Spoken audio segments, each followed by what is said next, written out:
పరిస్థితి కూడా ఎలా మారిపోయిందో తెలుసండి. యేసుక్రీస్తు ప్రభువారు ఎప్పుడు కుమారుడు? యేసుక్రీస్తు ప్రభువారు భూమి మీదకి వచ్చినప్పుడు కుమారుడా? పరలోకంలో ఉన్నప్పుడు కుమారుడా? యేసుక్రీస్తు ప్రభువారు ఎప్పుడు కుమారుడయ్యాడు? యేసుక్రీస్తు ప్రభువారు దేవత్వంలో ఉన్నాడా? నిత్యత్వంలో ఉన్నాడా? యేసుక్రీస్తు ప్రభువారు పరలోకంలో పుట్టాడా? పరలోకం తర్వాత పుట్టాడా? పరలోకానికి ముందు పుట్టాడా? అని ఇప్పుడు ఉన్నటువంటి పరిస్థితులు కూడా ఎలా మారిపోయాయి అంటే, అప్పుడు సిలువ వేసినటువంటి పరిస్థితుల్లో ఎలాగైతే క్రీస్తు ప్రభువారిని వదిలేశారో ఇప్పుడు కూడా ఆయన్ని వదిలేసే పరిస్థితి వచ్చింది.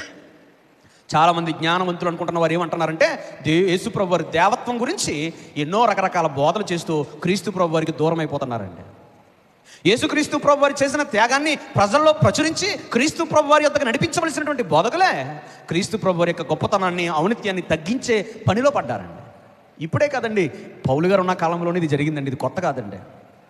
యేసుక్రీస్తు ప్రభువారు అసలు దేవుడే కాదన్నారటండి అప్పుడు.